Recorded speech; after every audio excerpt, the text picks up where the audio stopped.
Bueno, pues seguimos con nuestras cápsulas del tema del alcoholismo. Un tema interesantísimo donde incluso estamos releyendo, escuchando nuevamente muchísimos conceptos que años atrás habíamos platicado, habíamos escuchado, vivido, etcétera, y no deja uno de sorprenderse de lo difícil y complicadísimo que es sencillamente el tema. Suena muchísimas veces para algunos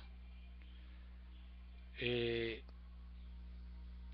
aburrido, siempre lo mismo, pero un problema a nivel mundial, un problema de la humanidad tan fuerte como es la droga del alcohol, no podemos pasarlo por alto ni tomarlo a la ligera. La unidad de servicio Sofía tiene un correo, unidad de servicio Sofía @yahoo.com.mx. Ahí ustedes nos pueden hacer llegar cualquier comentario y con mucho gusto lo leemos y mandamos la respuesta. Vamos a continuar entonces con nuestras cápsulas y una de las preguntas que siempre nos hacemos nosotros y que hemos tenido la oportunidad de ver es por qué recaen las personas que sufren de alcoholismo. Entre un 80% y un 90% de las personas tratadas contra el alcoholismo recaen inclusive después de años de abstinencia. Los pacientes deben entender que las recaídas de alcoholismo son análogas a las erupciones recurrentes de las enfermedades físicas crónicas.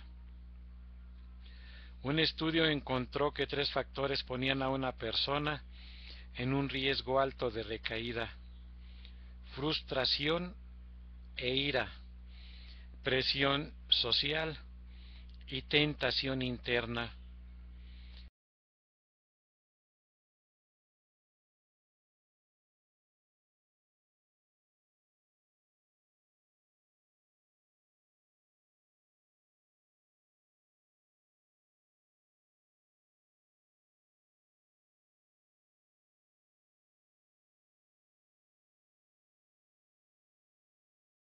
Y la persistencia son rasgos esenciales para alcanzar una recuperación permanente. El estrés mental y emocional. El alcohol bloquea el dolor emocional y a menudo se percibe como un amigo fiel cuando las relaciones humanas fracasan. También se asocia con libertad y una pérdida de inhibición que compensa las rutinas diarias. Cuando el alcohólico trata de dejar de beber, el cerebro busca restaurar lo que percibe como equilibrio propio. Las mejores armas del cerebro contra la abstinencia son la depresión y la ansiedad, los equivalentes emocionales al dolor físico, las cuales continúan atrayendo al alcohólico a la bebida un buen tiempo después de que los síntomas por supresión se han detenido. Inclusive, la inteligencia no es una aliada en este proceso, ya que el cerebro empleará todos sus poderes de racionalización para persuadir al paciente a que empiece a beber de nuevo.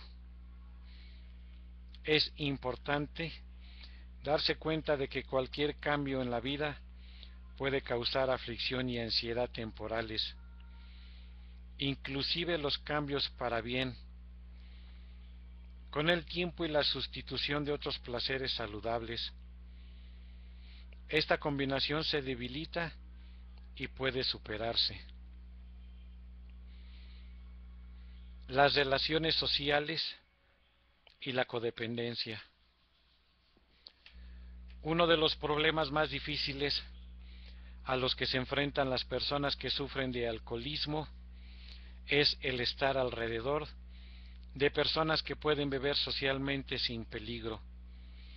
Una sensación de aislamiento, una pérdida de goce y la creencia del exbebedor de que la lástima, no el respeto, está guiando la actitud de un amigo. Puede conducir a la soledad, la autoestima baja y un deseo fuerte de beber.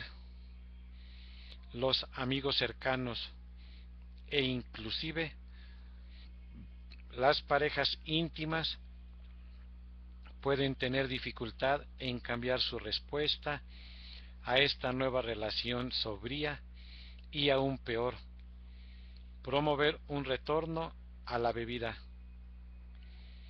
Los cónyuges pueden haber construido sus propias imágenes de supervivencia o de manejo del comportamiento difícil de sus parejas y encuentran el significado de la vida amenazado por la abstinencia. Los amigos quizás no acepten fácilmente al sobrio, quizás más subyugado camarada. En tales casos, si las parejas o amigos no pueden cambiar, entonces quizás la separación sea necesaria para alcanzar la supervivencia. No es nada extraño que cuando se enfrenta con tales pérdidas, una persona vuelva a beber. El mejor plan de acción en estos casos es recomendarle a los amigos y a los miembros de la familia cercanos que busquen ayuda también. Afortunadamente, los grupos como Al-Anon existen con esta finalidad. Las presiones sociales y culturales. Los medios de comunicación representan los placeres y el humor en el tomar en sus publicaciones y programación. Los beneficios médicos de beber entre leve y moderadamente con frecuencia se publican dándoles a los bebedores la excusa falsa de volver a tomar alcohol por su salud. ¿Cuáles son los riesgos y los beneficios de tomar moderadamente? Las personas que no deben beber bajo ninguna circunstancia son aquellas menores de 21 años que son dependientes del alcohol o tienen otros problemas médicos, que están tomando medicamentos que interactúan con el alcohol y las mujeres que están embarazadas. Las personas no deben beber antes de conducir u ocuparse en actividades que requieren habilidad y atención. Un estudio reciente de pacientes en salas de urgencias encontró que el haber consumido más de una bebida aumenta el riesgo de lesión 11 veces. Varios adultos sanos pueden sacar algunos beneficios de salud por beber entre leve y moderadamente, lo cual en general se define como no más de una bebida por día para las mujeres y no más de 2 para los hombres. Una bebida consta por lo general de 12 onzas de cerveza, 5 onzas de vino o 1.5 onzas de licor de grado alcohólico de 80. Un estudio definió el beber alcohol problemático entre los hombres como por encima de 4 bebidas en un día o en un máximo de 16 bebidas por semana, y en las mujeres como 3 por día y 12 por semana. El beber entre leve y moderadamente parece tener ciertos beneficios en los niveles de colesterol, incluyendo niveles ascendentes de colesterol, de HDL, y en la reducción del riesgo de cardiopatía. En los ancianos puede estimular el apetito, ayudar a promover la función intestinal regular y mejorar el estado de ánimo.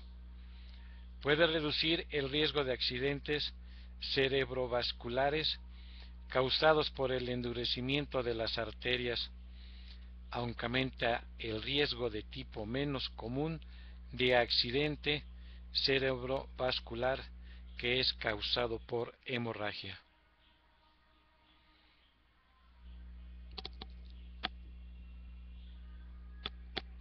Reconocimiento del problema. El tratamiento de las personas con una adicción al alcohol empieza por el reconocimiento del problema. El alcoholismo está asociado con la negación, lo que permite al paciente creer que no necesita tratamiento. La mayoría de las personas con una dependencia del alcohol acceden al tratamiento bajo presión de otros. Es muy rara la aceptación voluntaria de la necesidad de tratamiento. Es difícil conocer los mecanismos de defensa que han permitido seguir bebiendo a la persona con dependencia del alcohol, y se requiere un enfrentamiento con la familia y personas allegadas. Se debe convencer a la persona cuando está sobria y no cuando está bebida o con resaca. Una vez que ha reconocido el problema, la abstinencia del alcohol es el único tratamiento. Además, se pueden dar programas de soporte, rehabilitación, seguimiento, etc.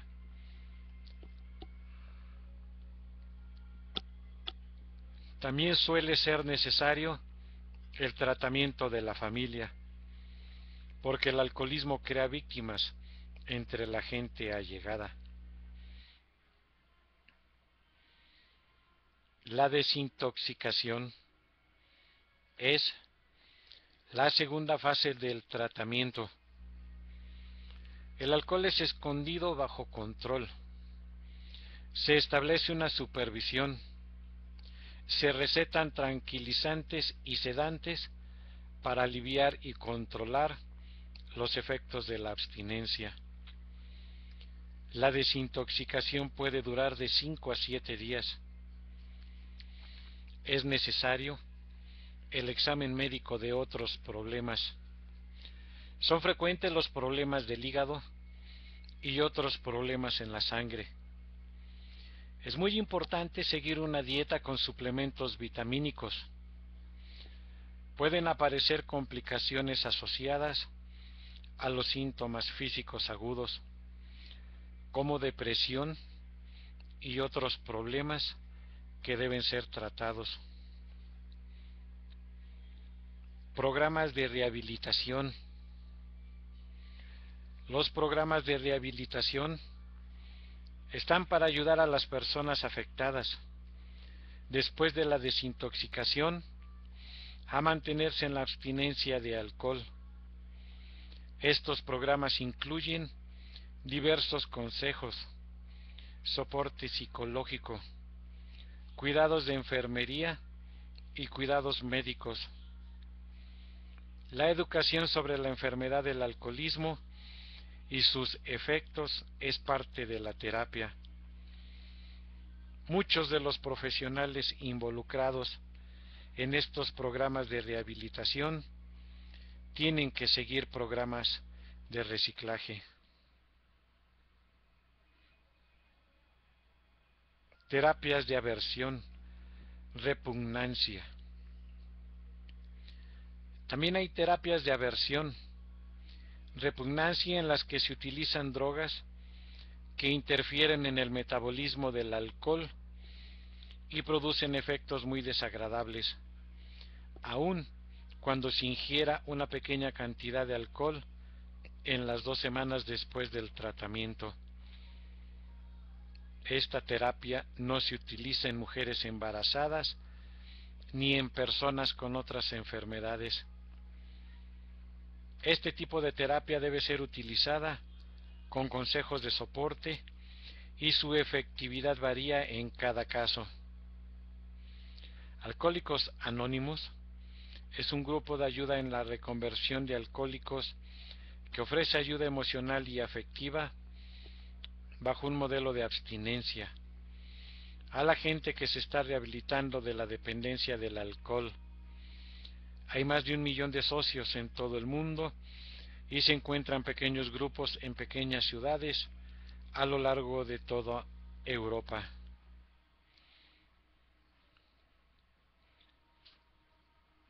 Dependencia del alcohol. ¿Qué es la dependencia del alcohol? Es una enfermedad crónica producida por el consumo incontrolado de bebidas alcohólicas, lo cual interfiere en la salud física, mental, social y familiar, así como en las responsabilidades laborales. Las causas: el alcoholismo es un tipo de drogodependencia. Hay 2 tipos de dependencia en esta adicción: la física y la psicológica. La dependencia física se revela por sí misma cuando se interrumpe la ingesta de alcohol con síntomas muy claros como la tolerancia cada vez mayor al alcohol y enfermedades asociadas a su consumo. El efecto directo del alcohol en el sistema nervioso son la depresión, como resultado de la disminución de la actividad, la ansiedad, tensión e inhibiciones. Incluso un pequeño nivel de alcohol dentro del cuerpo enlentece las reacciones. La concentración y el juicio empiezan a empeorar. En cantidades excesivas, el alcohol produce una intoxicación y envenenamiento. El alcohol también afecta a otros sistemas corporales. Puede aparecer una irritación del tracto gastrointestinal con erosiones en las paredes del estómago, debidas a las náuseas y vómitos. Las vitaminas no se absorben bien y esto ocasiona deficiencias nutricionales en los alcohólicos de larga evolución. También ocasiona problemas en el hígado, cirrosis hepática. El sistema cardiovascular se ve afectado por cardiopatías. También puede aparecer una alteración sexual, causando una disfunción en la erección del pene en el hombre y una desaparición de la menstruación en la mujer. El consumo de alcohol durante el embarazo puede causar problemas en el desarrollo del feto, produciendo el llamado síndrome fetal del alcohol. El desarrollo de la dependencia del alcohol puede ocurrir entre los 5 y 25 años, siguiendo una progresión. Primero, se desarrolla la tolerancia al alcohol.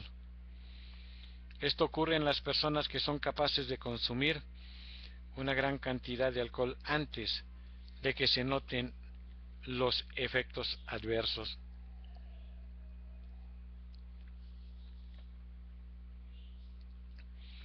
Después de la tolerancia aparecerán los lapsus de memoria. Más tarde aparece la falta del control de beber y la persona afectada no puede esperar a beber tan solo cuando le apetece. El problema más serio de los bebedores son las complicaciones físicas y mentales. Algunas personas son capaces de conseguir un control sobre su dependencia en las fases tempranas, antes de la total pérdida del control. No hay una causa definida del alcoholismo, pero hay factores que pueden jugar un papel en su desarrollo. Es más probable el desencadenamiento de un alcoholismo en las personas con algún familiar alcohólico que en otras que no lo tienen. No se conoce la razón, que puede encontrarse en anomalías genéticas o bioquímicas. Entre los factores psicológicos se incluyen la necesidad de consuelo para la ansiedad, conflictos en las relaciones personales, baja autoestima personal, etc. Los factores sociales incluyen la facilidad de consumo de alcohol, la aceptación social del consumo de alcohol, estilos de vida de estrés, etc. La incidencia en la dependencia del alcohol está aumentando. Las estadísticas varían, pero aproximadamente un 7% de adultos en Europa están afectados. Prevención. Hasta que las causas primarias del alcoholismo sean descubiertas, el problema no puede ser prevenido. De todas formas, los programas educativos sobre el alcohol, dirigidos a los niños y adolescentes y a sus familiares, pueden ser de gran utilidad. Los hábitos sociales correctos son fundamentales para la prevención de su abuso. Los síntomas: tolerancia de los efectos del alcohol, necesidad diaria o frecuente de alcohol para su función diaria, pérdida de control con incapacidad de interrumpir o reducir el consumo de alcohol, bebedor solitario, dar excusas para beber, episodios de pérdida de memoria asociados al consumo de alcohol, ausencias negras, episodios de violencia asociados al consumo de alcohol, deterioro de las relaciones sociales y familiares y en la responsabilidad laboral,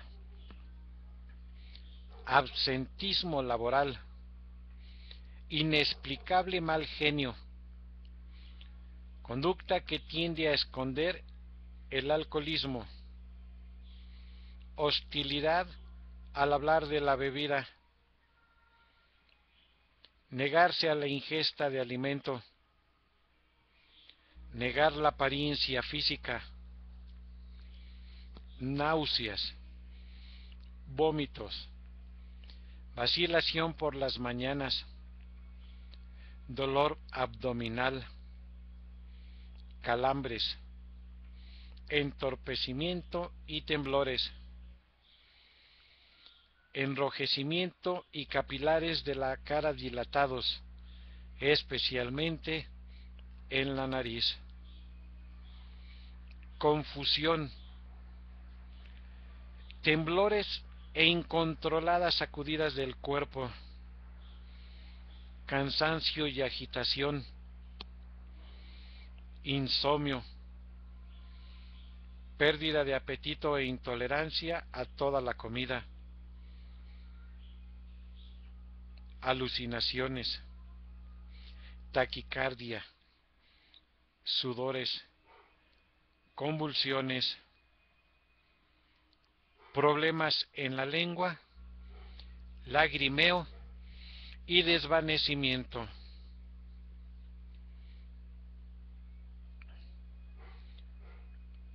Test y análisis. Se hace una historia del consumo crónico o excesivo del alcohol. La historia debe ser obtenida de la familia si la persona afectada es incapaz de contestar a las preguntas. Un examen médico hace posible la identificación de problemas físicos relacionados con el consumo de alcohol. Un examen toxicológico del nivel de alcohol en la sangre confirma la reciente ingestión de alcohol, lo que no necesariamente confirma un alcoholismo. También se realizan tests de función del hígado, incluyendo el GOT y GPT, y fosfatasas alcalinas que se encuentran anormalmente elevadas. Esta enfermedad también puede alterar los resultados de los siguientes tests: ácido úrico, osmolaridad de orina, tests de suero de magnesio, cuerpos cetónicos en la orina, recuento absoluto de eosinófilos. Pronóstico. El alcoholismo es el mayor problema de salud, tanto social como económico. Está implicado en más de la mitad de accidentes de tránsito.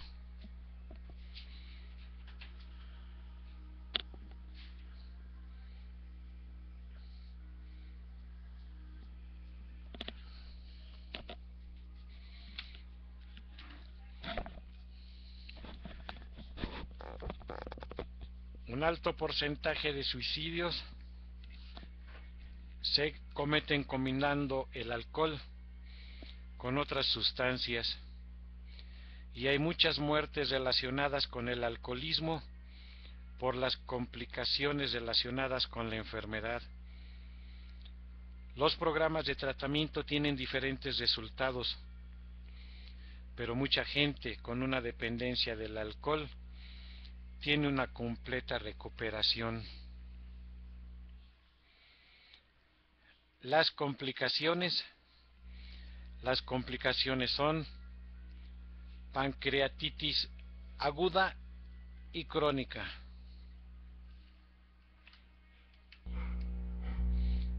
cardiomiopatía alcohólica, neuropatía alcohólica, varices esofágicas sangrientas, degeneración cerebral, cirrosis hepática, complicaciones de la abstinencia alcohólica, depresión, disfunción en las erecciones, síndrome fetal alcohólico en los hijos de mujeres alcohólicas, aumento de la presión arterial, incremento en la incidencia del cáncer, insomnio, deficiencias nutricionales, suicidio, síndrome de Korsakoff.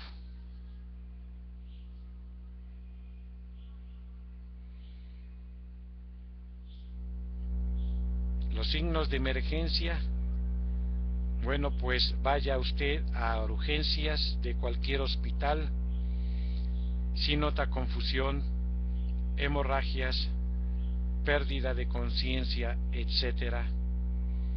Síntomas que pueden aparecer en alcohólicos conocidos o en personas sospechosas de padecer dependencia del alcohol.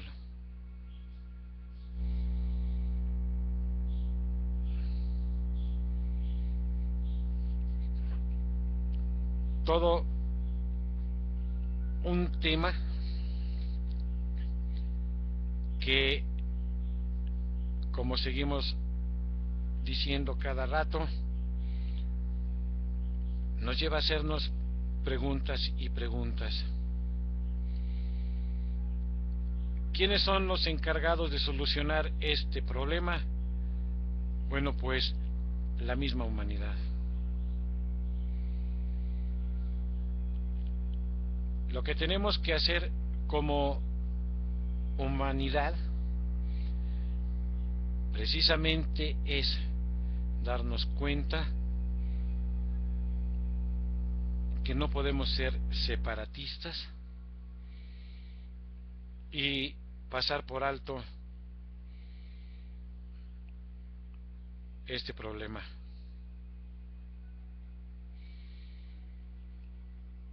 Tenemos muchísimas ganas a lo mejor de hacer infinidad de cosas, y lo único que tenemos nada más es estos severos problemas. Si nosotros empezamos a darnos cuenta que como seres humanos tenemos que hacer algo para con otro ser humano, nuestra relación con ellos y con nosotros mismos irá cambiando.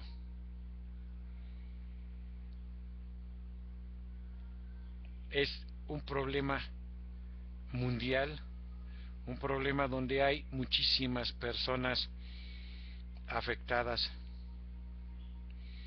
Algo que no podemos pasar por alto en todo esto de la adicción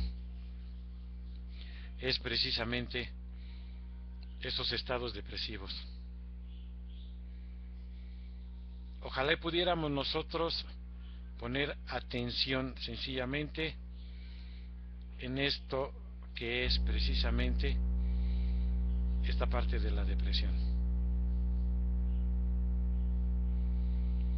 Es un problema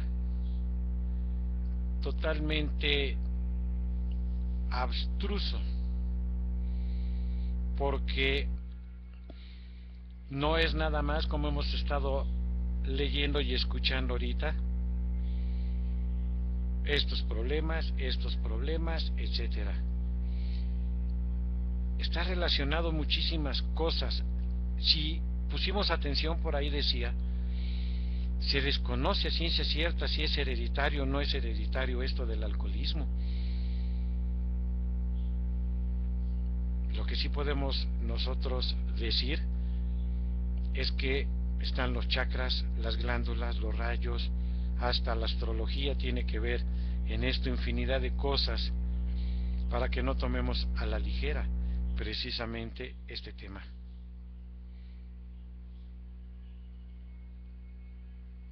Tenemos que hablar también brevemente de las glándulas. Las glándulas juegan un papel importantísimo en el ser humano. Sin ellas no somos nada. En Occidente se les llama glándulas y en Oriente son los chakras. Tenemos que poner atención a las glándulas, al funcionamiento de las glándulas. No podemos, reitero, tomarlo a la ligera. Tenemos en Occidente 7 glándulas y en Oriente son los 7 chakras. De abajo para arriba, las glándulas renales, las gónadas sexuales, el páncreas, la glándula timo, la glándula tiroides, la glándula pituitaria y la glándula pineal. Los chakras, el centro de la columna vertebral, el centro sacro, el centro del plexo solar, el centro del corazón, el centro de la garganta, el centro entre las cejas y el centro de la cabeza. Donde se encuentre uno de los chakras, ahí hay una glándula, y donde esté una glándula, para que funcione es porque funciona uno de los chakras. En este caso, de lo que nosotros vamos a estar hablando brevemente, que es la glándula timo. Bueno, la glándula timo pues, se encuentra juntito del corazón, ahí donde está el corazón. ¿Qué tiene que ver la glándula timo en esto del alcoholismo?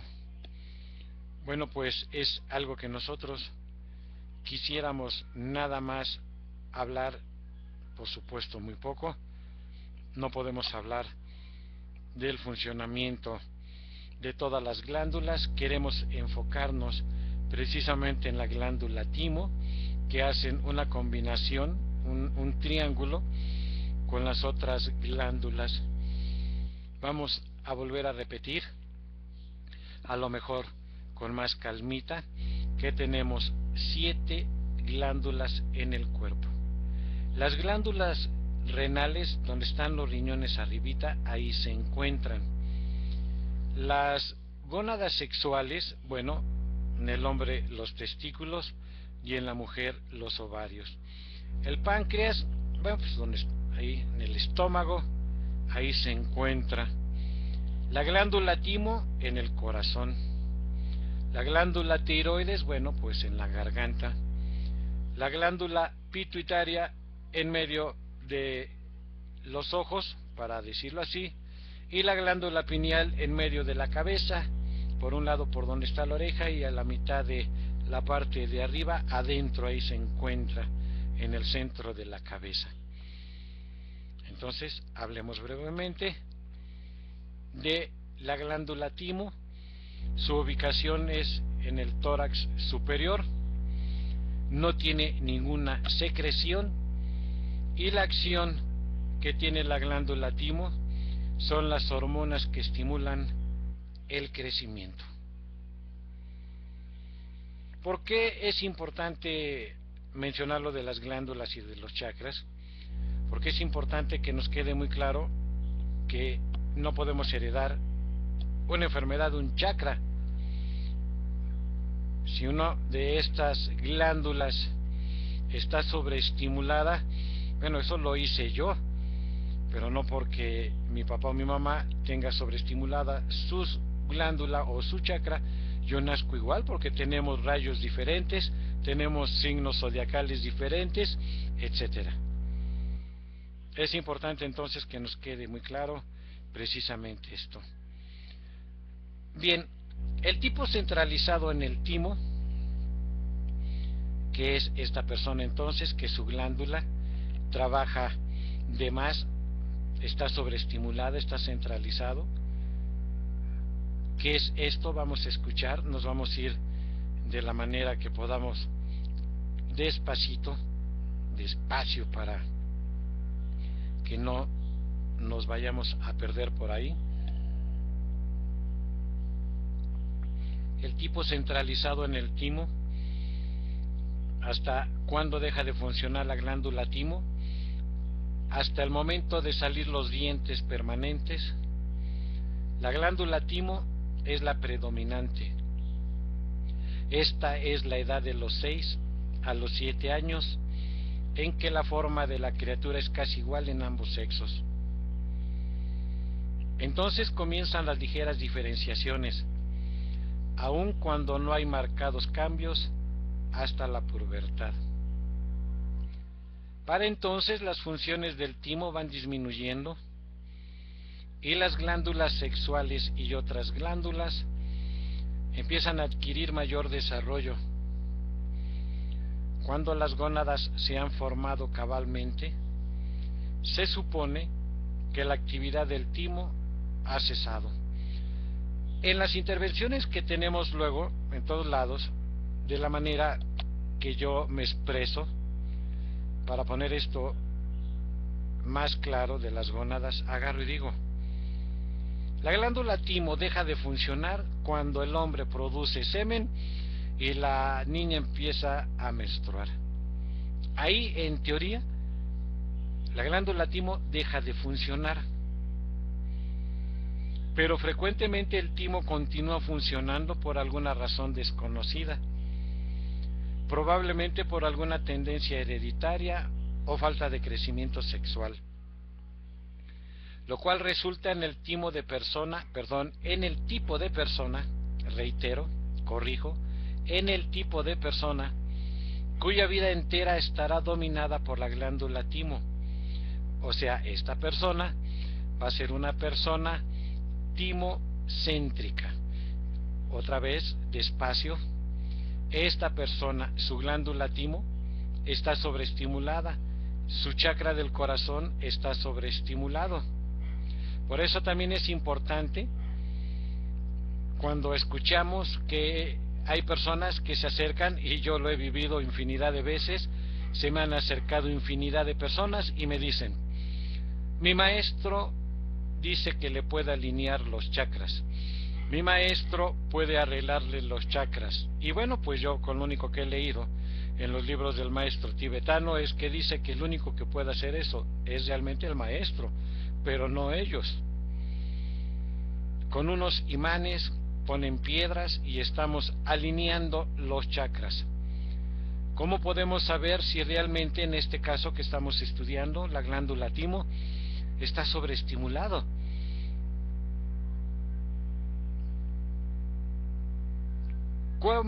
¿Cómo es una persona timocéntrica? Bueno, pues sus facciones se mantendrán redondeadas e infantiles. Son estas personas que parecen que no envejecen. Es la misma cara de niño o de niña. Y pasan los años y la misma cara de niño y de niña. Estas personas son los timocéntricos. No habrá allí nada de esa aspereza de tipo pituitario sexual. En este tipo tendremos los niños ángeles, que tan delicados son de piel y facciones, que no parecen seres de este mundo, y sus movimientos son la esencia de la gracia. Los novelistas parecen deleitarse al describir este tipo de niño. Un niño así no es normal. La persona centralizada en la glándula timo se enfrenta a muchos obstáculos en la vida, pues por lo regular su organismo es débil y fácilmente sufre choques nerviosos.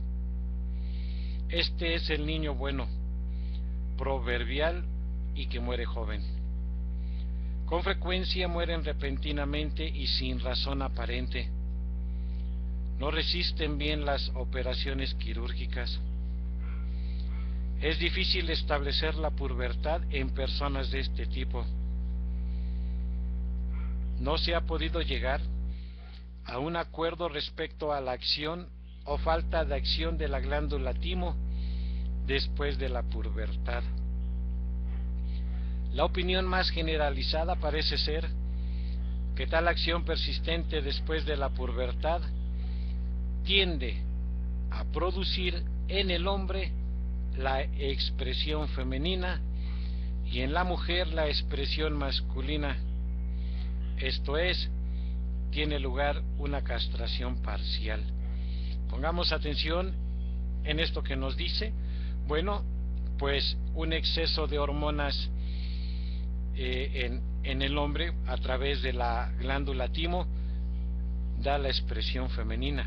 O sea, al hombre le empiezan a gustar los hombres porque tiene un exceso de hormonas femeninas, y en la mujer es lo mismo, produce masculinas, le gustan las mujeres. Si se aumenta la secreción intersticial en el varón centralizado en el timo, se aumentará su virilidad, y supliendo la secreción intersticial a la hembra, se obtendrá un tipo femenino mejor equilibrado. La persona centralizada en el timo merece ser compadecido, y pronto vendrá la ciencia en su ayuda. Esta persona con frecuencia se asombrará de por qué no es igual a los demás, y así también pensarán los que se le asocien. Hay el peculiar complejo de por qué este tipo de varón prefiere la sociedad del varón más que la de la hembra, lo cual no es el caso en el varón normal. El varón normal naturalmente busca la compañía de la mujer. Lo mismo ocurre en la mujer centralizada en la glándula timo, que prefiere la compañía de otra mujer más bien que la del hombre. La mujer normal, bien desarrollada naturalmente, deseará que el varón la busque y gustará de su compañía. La homosexualidad, el deseo por el propio sexo, puede guardarse oculta, pero con frecuencia se exterioriza francamente. Este complejo sexual hace difíciles las relaciones sociales de la persona. Con frecuencia dificulta el entrenamiento del muchacho en la expresión masculina de su vida, ya sea en el juego o en el trabajo. Y en cuanto a la muchacha, se queda sin remedio, marimacho. También la pituitaria parece impedida de funcionar propiamente para ayudar a la persona a reaccionar como es debido. Una criatura así es propensa a mojarse en la cama, como en una prolongada infancia, y tendrá muy poco sentido de los buenos hábitos de la vida. En esta clase tenemos al mentiroso patológico o mentiroso inconsciente, al niño que roba y promete no volver a hacerlo, al que se droga y dice que no se está drogando, al alcohólico que toma y promete no volver a hacerlo, reincidiendo a los pocos momentos. Estas personas timocéntricas no tienen sentido de responsabilidad. Pueden que algunas no sean viciosas, pero es generalmente irresponsable. Aún los tejidos de su organismo son inestables y propensos a tuberculosis, meningitis y a todas las enfermedades de los niños. Llegará el día en que tratemos como enfermos a los retardados mentales, a los deficientes endocrinos y a la mayor parte de las personas que ahora condenamos a prisión perpetua. Aquí quiero hacer un paréntesis porque esto es muy importante. He tenido la oportunidad de conocer a muchísimos psicólogos. Vaya que he conocido a muchísimos psicólogos estando precisamente, como dice aquí, en prisión. Y no tienen ni la menor, lo digo respetuosamente, por supuesto, pero no tienen ni la menor idea de cómo trabajan las glándulas. En la psicología oriental, en la doctrina de los maestros, se hace tantísimo énfasis precisamente en las glándulas. No puede haber una rehabilitación en las cárceles si no se conoce cuáles son esas glándulas endocrinas. No es nada más que estén los psicólogos, los médicos y los psiquiatras, hace falta los endocrinólogos. Estas personas son tan importantes en este tratamiento para ellos y verán la recuperación que hay. Si tan solo a nosotros nos hablaran más de las glándulas, si pusiéramos más atención en las glándulas desde la infancia, en las escuelas nos debieran hablar más de ellas, se evitarían muchísimas atrocidades y muchísimas injusticias que hay en las cárceles. Tantos homicidios, tantas violaciones, tanta drogadicción, que es lo que estamos hablando ahorita, y tanto alcoholismo se puede reducir con el conocimiento precisamente de las glándulas. Se dice precisamente que en las escuelas los mismos maestros debieran de tener también este conocimiento de las glándulas endocrinas. Un niño timo, un niño plexo solar, pituitaria, etcétera, y se debería de tratar diferente, y los resultados son diferentes. La visión espiritual, seguimos en esto, la visión espiritual nos dará una luz para poder penetrar en la acción y reacción de las expresiones de vida.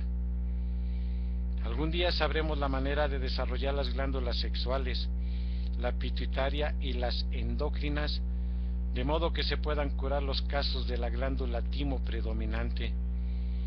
En estos casos centralizados en el timo, en los que se encuentran hombres que aman a hombres y mujeres que se casan con mujeres. El timocéntrico es generalmente débil, propenso a ser patizambo, de pies planos, frágil, de pobre circulación y con muchas otras trabas en su vida. Escuchemos y pongamos atención. Se dice que gran número de alcohólicos, adictos a las drogas, criminales y degenerados pertenecen a esta clase o tipo. Carecen de estabilidad y siempre buscan algo que les satisfaga sin encontrarlo. Son los que nunca hallan su lugar en la vida, nunca encajan bien en el curso normal de las cosas. Si la pituitaria y la tiroides se desarrollan bien, la persona timocéntrica puede llegar a ser brillante. La indebida unión de los padres con frecuencia es la causa de timocéntricos. Así como dos positivos generalmente producen un negativo, de igual modo dos personas centralizadas en la pituitaria al casarse pueden dar hijos centralizados en la glándula timo. Quiere decir entonces que cuando se va uno a casar, porque se va a tener relaciones sexuales, por supuesto, porque no es necesario que se va a casar, pero debiera uno de tener cuidado y saber el funcionamiento de lo que estamos escuchando. Dos personas centralizadas en la pituitaria dan un hijo centralizado en la glándula timo. Si dan a un hijo centralizado en la glándula timo, quiere decir entonces que las posibilidades son interesantes de que ese niño sea un criminal, un adicto o un alcohólico.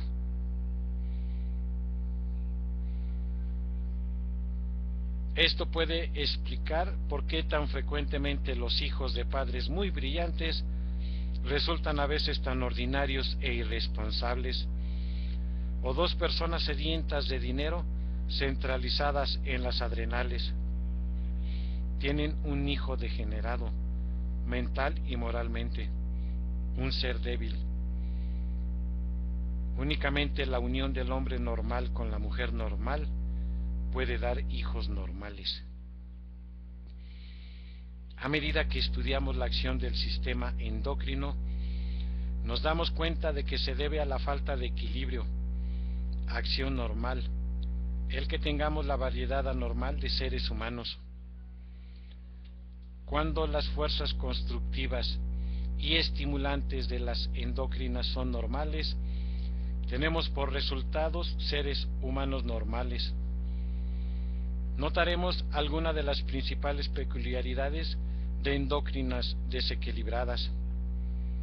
No está lejano el día en que los criminales, los degenerados y todos aquellos que consideramos lacras de la sociedad sean comprendidos y enseñados a desempeñarse de acuerdo con su ambiente, para que puedan así tomar su lugar junto a los hombres y mujeres normales.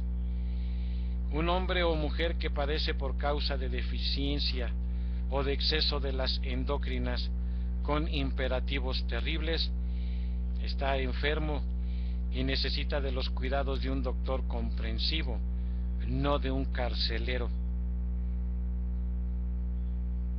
Propagan su enfermedad tal como un enfermo de tifoidea o de difteria propaga la suya.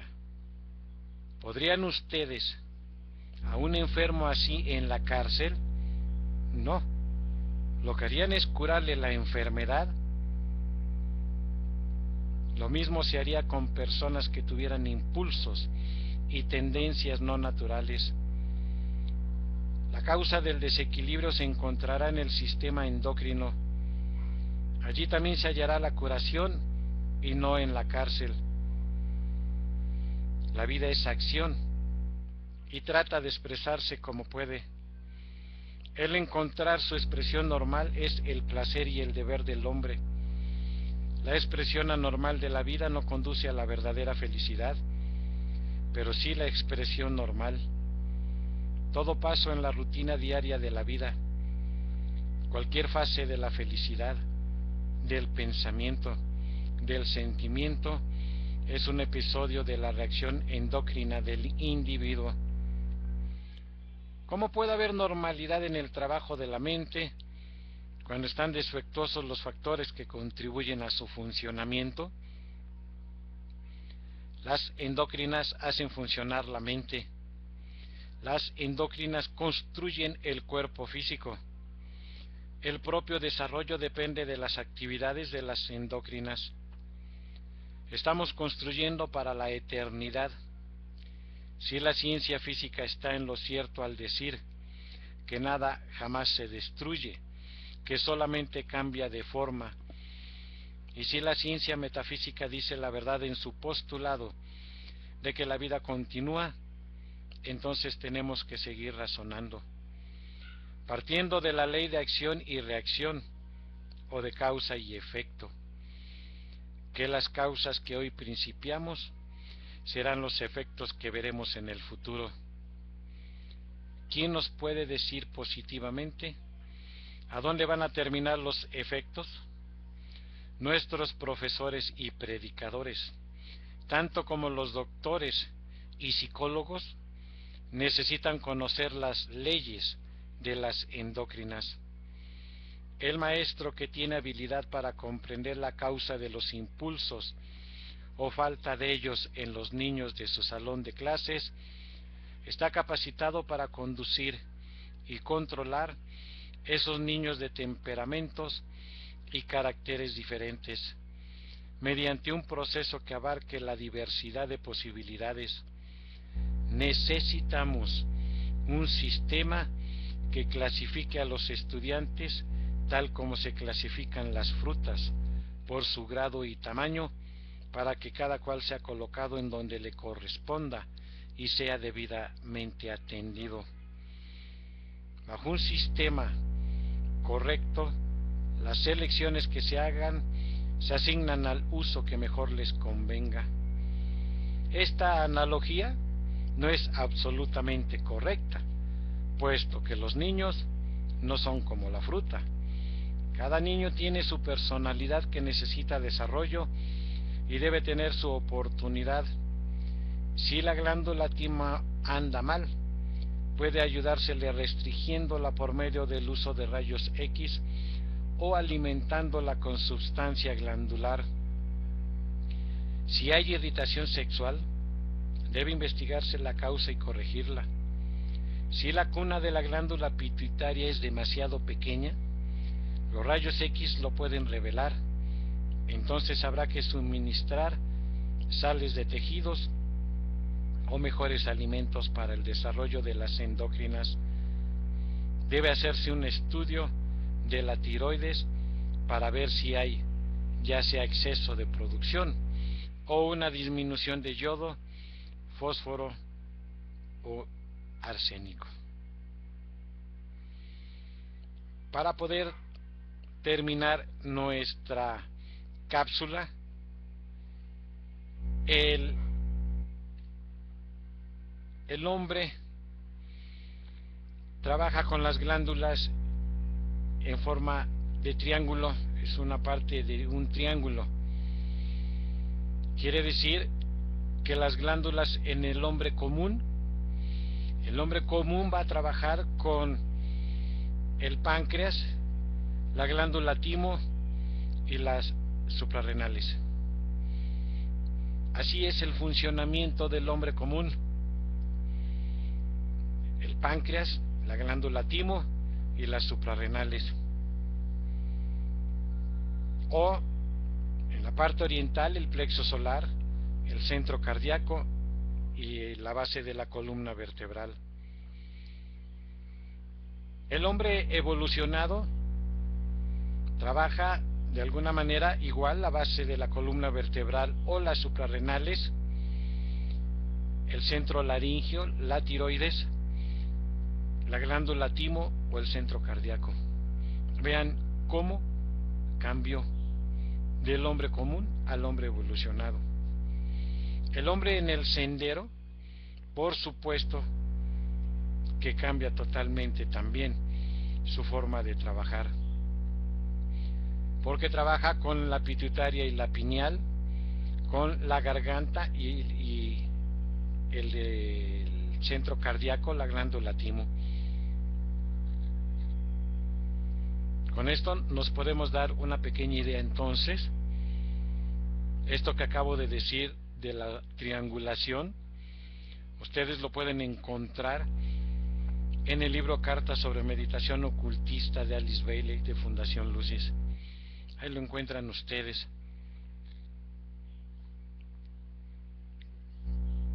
Con esto todavía profundizamos un poco más sobre el tema y nos damos cuenta entonces que el problema de las adicciones es dificilísimo de poder entender y tomarlo nada más hacia la ligera.